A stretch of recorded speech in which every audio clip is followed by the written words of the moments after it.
নমস্কার বন্ধুরা, গৌতম রীতা কিচেন গার্ডেনে সবাইকে অনেক অনেক স্বাগত। এসেছিলাম বাবার বাড়িতে পিঠে খেতে, আর এই যে এসেছিলাম জমিতে দেখতে গাছগুলোর কি অবস্থা আছে। তো এসে দেখছি এখানে গাছ, মায়ের গাছের মধ্যে দেখো কত রকম বুনো ওই যে ফুলগুলো ফুটে আছে। আর এই বুনো ফুলগুলো দেখতে এত সুন্দর লাগছিল, আমি আর লোভ সামলাতে পারলাম না, বেশ কয়েকটা ছিঁড়ে নিয়েছি। আর মানে একটু ফুলও তুললাম, একটু ফটোও তুলে নিয়েছি। দেখতে এত ভালো লাগছিল দেখো। কোনো অংশে কিন্তু যত্ন করে আমাদের বাড়িতে বানানো যে সমস্ত ফুল গাছ থাকে তার থেকে কিন্তু কম লাগছে না, বরঞ্চ আর অনেক বেশি সুন্দর লাগছে। ওই যে কথা বলে না, বনেরা বনে সুন্দর। সত্যি কথা, বনের মধ্যে ফুটে থাকা এইসব নাম না জানা হাজারো ফুল, এদের সৌন্দর্য কিন্তু সত্যিই কোনো অংশে কম নয়।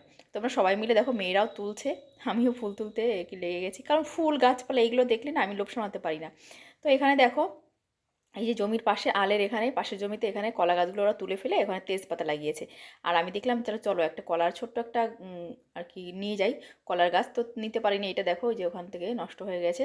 তো এটা, আমি তো হাল ছাড়া পাত্র নয়, আমি তো একটা গাছ নেবই। এটাও নিয়েছি, হালকা একটা সুন্দর করে একটা শিকড় বেরিয়েছে, কিন্তু দেখা যাক। ওইটা আমার উপর ভরসা হলো না, মানে আমার ওইটার উপর ভরসা হলো না ওটা বাঁচবে বলে। তো সাইড থেকে এই গাছটাকে তুলে নিলাম। এবার আমরা যাবো বাড়িতে।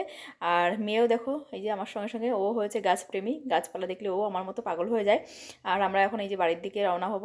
আর বিকাল তো হয়ে গেছে, দেখো সবাই মিলে যে একসঙ্গে এসেছিলাম, সবাই মিলে খুব মজা করলাম, মাঠে এসে অনেকটা সুন্দর সময় কাটলো। তো এই যে দেখো বাড়িতে চলে এসেছি, আর বাড়িতে এসে তো আমি আমার গাছগুলো নিয়ে ব্যস্ত হয়ে গেছি।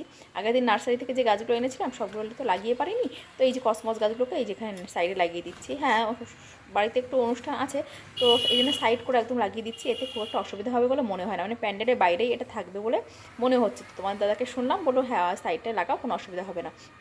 তো লাগিয়ে দিচ্ছি, কারণ ছাদের উপর না আমার এই মুহূর্তে লাগানোর মতো পরিস্থিতি নেই। আর এখানে প্যান্ডেলে হবে বলে এই যে কাজকর্ম করতে গিয়ে এই যে দেখো, এই মোরগ ফুলটা নষ্ট হয়ে গেছে, তোমার দাদাই আর কি ভেঙে ফেলেছে, পায়ে লেগে শিকড়টা উড়ে গেছে। কাত হয়ে পড়েছিল গাছটা, কিন্তু ওই পায়ে লেগে এটা উঠে গেছে পুরো শিকড়টা। তো আমি এখানে একটু লাগিয়ে একটু এর যত্ন আত্তি করছি, বাঁচবে কিনা। চলে এসেছি। আর আমার এই যে শাকসবজি, এই যে এখানে এই গাছটাতে দুটো বেগুন হয়েছে, তুলে নিতে হবে, না হলে বেগুনগুলো বুড়ো হয়ে যাচ্ছে, খাওয়া যাবে না সেদ্ধ। হ্যাঁ, তো চলো।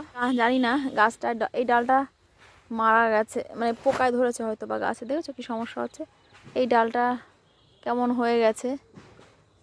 যাই হোক, গাছটা বাঁচবে কিনা সন্দেহ আছে। আবার এই দেখো গোড়া থেকে কিন্তু আবার ডগা বেরিয়েছে, এটা সমস্যা নেই। তো যাই হোক, দুটো বেগুন রাত্রে সেদ্ধ দেব। এই যে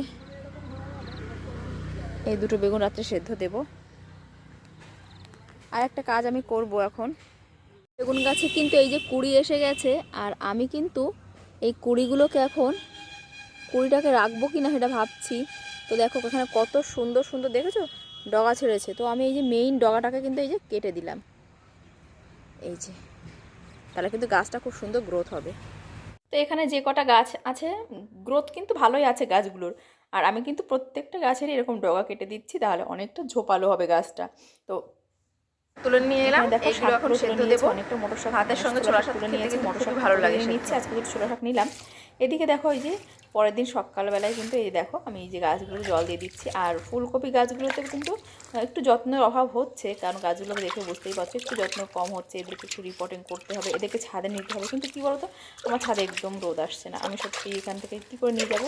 আমার ঘরের সামনে যেটুকু রোদ আছে ছাদে তো তাও রোদ আসছে না, খুব মুশকিল হয়। আর রোদ না হলে না যে কোনো সবজি যতই লাগাও, রোদ না পেলে এদের গ্রোথ ঠিকঠাক হয় না। তো যাই হোক, একটু যত্ন আত্তি করছি, আজকে একটু সময় নিয়ে এদেরকে একটু যত্ন করছি। আর গাছটা কিন্তু ঢলে পড়েছে, মোলক ফুল গাছটা দেখতে পাচ্ছ, এটা বাঁচবে বলে আমার মনে হচ্ছে না। দেখো এখানে এই যে কসমসগুলোতেও একটু জল দিয়ে দিলাম। আর এদিকে এদেরকে একটু জল টল দিয়ে দিচ্ছি, গোড়াতে সার মাটিও দিয়ে দিয়েছি, অসুবিধা নেই। একটু দেরি করে হচ্ছে, কারণ আমার গাছপালাগুলো আমি লাগিয়েওছি দেরি করে। আর সত্যি কথা বলতে কি, গাছপালা লাগাতে ভালো লাগে, কিন্তু সময় সেই অর্থে হয়ে ওঠে না। এই যে দেখো আবার মটর শাক তুলতে এসেছি, এই যে। আর আমার মটর শাকগুলো কিন্তু এবছর অতটা ভালো হয়নি, কারণ ওই যে জমিতে দেরি করে শীতের বৃষ্টি হলো, শীতের সময়, আর তখনই কিন্তু সুন্দর কচি কচি শাক জো ছিল না বলে আমার দেরি তুলে ফেলেছি। তারপর যেটুকু হচ্ছে নিজেদের খাওয়া হয়ে যাচ্ছে। আর মশা কিভাবে উৎপাত করছে দেখো, মশার উৎপাত। আর এখানে দুটো ফুল ফুটেছিল কুমড়ো, সে দুটো ফুল আমি নিয়ে নিচ্ছি। এদেরকে একটা একটা করে বড়া বানিয়ে দিলেও দিতে পারবো। তো শাক তুললাম অনেকটা, আর মটর শাকও তুলেছি। তো চলো এখন এই যে আমি এই ফুল দুটোকে নিয়ে যাচ্ছি। দেখা যাক গাছগুলোতে একটু বড় হলে একটু শাক খাওয়া যাবে। কুমড়ো শাকটা খেতে সত্যি কিন্তু খুব ভালো লাগে। লাউ শাক, কুমড়ো শাক, লাউ গাছ তো বানাতে পারছি না, চেষ্টা করছি কিন্তু হয়ে উঠছে না। তো এখানে দেখো প্রচণ্ড মশা, মানে কী বলবো, সন্ধ্যায় হয়ে এসছে তো প্রচণ্ড মশা। তো সেই জন্য এখন বাড়ি যেতে হবে, চলো ঘরে যাই। আর প্রচণ্ড সামনেটা এত জঙ্গল, তো এখানে প্রচণ্ড মশার উৎপাত হয়। আর এখানে এই যে দেখো আমার মেথি শাকগুলো কিন্তু বেশ সুন্দর হয়ে উঠছে, একটু একটু করে এরাও বড় হয়ে যাচ্ছে। আর আর বেগুন গাছগুলো সাইড দিয়েই ওদের লাগিয়ে দিয়েছিলাম। তো চলো এবার ঘরের দিকে রওনা হই। প্রচণ্ড মশা কামড়াচ্ছে, মানে মশার উৎপাতে আমার আর থাকার উপায় নেই এখানটায়। অন্ধকার হয়ে এসছে, দেখি ঘরে যাই। তো ওই যে দেখো তারপরে ভাবলাম যে যাই ছাদে গিয়ে একটু গাছপালাকে যত্ন করতে হবে, ওদের একটু জল দিয়ে আসি। তো ঘরে এসে এই যে এই উপরে এলাম ছাদে, আর এখানে যে আগের দিন যে গাছগুলো লাগিয়েছিলাম সেগুলোকে একটু জল টল দিয়ে নিয়েছি। এই গাছটা তো এই যে দেখো ফ্রিতে দিয়েছিল এই যে পাতাবাহারটা। তো এখানে এই যে দেখছো লঙ্কা গাছগুলো, আর লঙ্কা গাছগুলো না মানে আনা তো হয়েছে, কিন্তু এই লঙ্কা খাওয়া মানে সত্যি আমি খুব কনফিউজড। কারণ হচ্ছে এই যে প্রতিবারই ক্যাপসিকাম চারা আনি, গাছ কি একটা প্রবলেম হয়, কুঁকড়ে যায়, তো সেইটাই আমি ভাবছি যে কি হবে কি না হবে। চলো দেখা যাক। তো পালং শাকগুলো কিন্তু বেশ সুন্দর হয়েছে, আর আমি সব গাছগুলোতে কিন্তু একটু একটু করে জল দিয়ে দিচ্ছি। পালং শাকগুলো বেশ বড় হয়েছে, খাবো খাবো করছি। তো দু একদিনের মধ্যে পালং শাকগুলোকে তুলবো। আর এখানে কিন্তু আমার এই ফুলকপিটা ভেবেছিলাম হবে খারাপ, তো এইটাই কিন্তু ভালো হয়েছে, কারণ একা একা না এই গাছে অনেকটা সার পুষ্টি পাচ্ছে ও। তো এই বেগুন গাছটাতেও বেগুনের কুঁড়ি এসছে, দেখা যাক। একটু একটু করে সব গাছই লাগিয়েছি। আর গাছপালার সঙ্গে থাকতে পারাটা একটা সত্যি খুবই শান্তির, মানসিক দিক থেকে প্রচুর শান্তি পাওয়া যায়। এখানে এই ঝুড়িটাতেও কিন্তু অবশ্যই খুব সুন্দর আমার কিন্তু শাক হয়েছে, দেখো শাকগুলো ইঁদুরে ছোলাগুলো খেয়ে গেছে, সেগুলো ওই সাইডটা ফাঁকা ফাঁকা লাগছে, দেখছো এই সাইডটাতে কিন্তু দিয়েছিলাম এই যে পালং শাক, আর ওই সাইডটা ঝুড়ির ওই সাইডটা কিন্তু ফাঁকা, কারণ ওখানে দিয়েছিলাম ছোলা, আর ছোলাগুলো খেয়ে গেছে, কী আর করা যাবে। এখন এই যে দেখো মোটামুটি হয়েছে খুব ভালো। আমি অন্য অন্য বাগানিদের দেখি, তাদের কত সুন্দর বাগান। তো ঠিক আছে, আমি আমার মতো করে চেষ্টা করছি, দেখা যাক, একদিনে হবে না। তো এখানে দেখো এই যে পুঁই ফলগুলো দেখছো, এগুলো ভাবছি খাবো খাবো, কিন্তু এদের খাওয়া আমার কপালে নেই, কারণ কাঠবিড়ালিতে এত অত্যাচার করছে, প্রতিদিন এসে দেখছি দুপুরবেলায় দৌড়ে দৌড়ে পালাচ্ছে, আর প্রত্যেকটা ফল খুঁটে খুঁটে খাচ্ছে, পাকতে না পাকতেই দেখো। আর সেগুলো খেয়ে খেয়ে মানে এই যে খোসাগুলো খেয়ে খেয়ে নিচে ফেলছে, আর ভেতরের যে শ্বাসটা সেটা খাচ্ছে, দেখো এই যে দেখেছো কী অবস্থা। কাঠবিড়ালি অত্যাচার আমি সত্যি অতিষ্ঠ হয়ে যাচ্ছি, এদের জন্য কিচ্ছু বানিয়ে শান্তি নেই আমার। এরা সমস্ত গাছের বীজ খুঁড়ে খুঁড়ে খায়। তো এই যে দেখো লঙ্কাগুলো কিন্তু অনেকটা লঙ্কা তুলেছিলাম, সেই লঙ্কাগুলো তোমাদের সঙ্গে একটু শেয়ার করছি, দেখো কতগুলো লঙ্কা হয়েছিল। আর আমার এই গাছে লঙ্কা অনেক দিন লঙ্কা কেনা হয় না, তো বোনকে কয়েকটা লঙ্কা দিলাম। তো এই জন্য এই দিন মাত্র বাজার থেকে তোমার দাদা 20 টাকার লঙ্কা এনে দিয়েছে, তা না হলে এতদিন পর্যন্ত কিন্তু ঘরের লঙ্কাই খেয়েছি। তো একবারে এই সময়টা একটু লঙ্কা গাছে লঙ্কার ফলনটা কমে গেছে, তো ওই জন্য লাস্ট লঙ্কা এই যে হারভেস্ট করেছিলাম, সেটাই তোমাদের সঙ্গে শেয়ার করছি। আপাতত 2-4টে করে হচ্ছে, সেগুলোতে কিন্তু সত্যি হয়ে উঠছে না, কারণ শীতে দেখো শীতে শাকসবজি একটু বেশি খাওয়া হয় তো, আর শীতে লঙ্কাটা একটু বেশি খাওয়া হয়, কারণ লঙ্কাটা তো জানো ঝাল ঝাল, শীতে একটু বেশি ঝাল ঝাল খেলে না শরীরটা ভালো লাগে, একটু শরীরটা ওই গরম হয় বলে কথা, মানে লঙ্কা দেখবে শরীরটাকে গরম করে। তো ওই জন্য শীতের দিনে না লঙ্কা একটু বেশি খাওয়া পড়ে যায়। তো এই জন্য আর গাছের ওই সময় লঙ্কার ফলনটা কম হচ্ছে আমার এই গাছে, কারণ আমার তো চাষের লঙ্কা নয়। তো জন্য বাজার থেকে কিন্তু একটু লঙ্কা কেনা হয়েছে, কিন্তু বাজারে লঙ্কা খেয়ে সত্যি কথা বলতে সেই ফ্লেভারটা পাওয়া যায় না, বাড়ির লঙ্কা যা সুন্দর ফ্লেভার।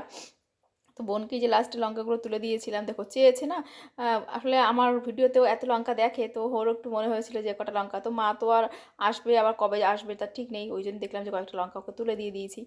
তো এখানে দেখো ওই যে মাও পাশে রয়েছে, আর মা বলছে সত্যি তো তুই এত সময় পাস না, তারপরেও চেষ্টা করিস। আসলে গাছের প্রতি ভালোবাসা থেকেই কিন্তু এটা করি আমি, গাছের কাছে আসলে আমার এত মনটা ভালো হয়ে যায় যে কি বলবো। সারাদিন যতই তুমি পরিশ্রম করো না কেন, একটু গাছের কাছে এসে ওদের সঙ্গে 2 মিনিট থাকতে পারলে আমার মনটা সত্যি ফ্রেশ হয়ে যায়, আমি অনেক বেশি এনার্জি পাই।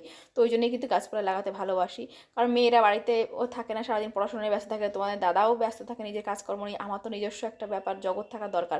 তো সেই গাছেদের সঙ্গে কথা বলি, ওদের সঙ্গে সময় কাটাই, আমার সময়গুলো কোথায় চলে যায়, একাকিত্ব আমার ধারে কাছে আসতেই পারে না। কারো পাশের বাড়ি যাই না, কারো বাড়ি যাই না, কারণ কি বলতো, কারো বাড়িতে যাওয়া মানে হচ্ছে এই বাড়ির গল্প ওই বাড়ি, এই বাড়ির খবর ওই বাড়ি, আমার এই কারোর হাড়ি খবর নিতেও ইচ্ছে হয় না, আর আমি চাই না আমার পার্সোনাল ব্যাপারে কাউকে ইন্টারফেয়ার করুক কেউ। তো নিজের মতো থাকি, গাছপালা নিয়ে থাকি, সত্যি খুব ভালো থাকি। কারণ তুমি দেখবে যখনই তোমার হাতে সময় থাকবে, তখনই তোমার ওই যে অলস মস্তিষ্ক শয়তানের কারখানা না, ওই অলস মস্তিষ্ক মানে এর কথা ওর কথা, এর মেয়ে কোথায় গেল, ওর ছেলে কি করলো, এইসব করার থেকে আমার মনে হয় গাছপালা লাগানো অনেক ভালো, অনেক ভালো। নিজের একটা মানে শান্তির একটা জগৎ তৈরি করা হয়। গাছপালা লাগাচ্ছ মানে নিজের শান্তির জগৎ। তো দেখো এই যে স্ট্রবেরি গাছগুলো থেকে আগের দিন গিয়েছিলাম, কত সুন্দর ওদের ফল হয়েছে। তো একটা স্ট্রবেরি আমিও নিয়ে নিয়েছিলাম। আর এই যে দেখছো, এই যে এই ধরনের ভ্যারাইটির আমি চারা খুঁজছিলাম, কিন্তু ওরা বললো নেই, কি আর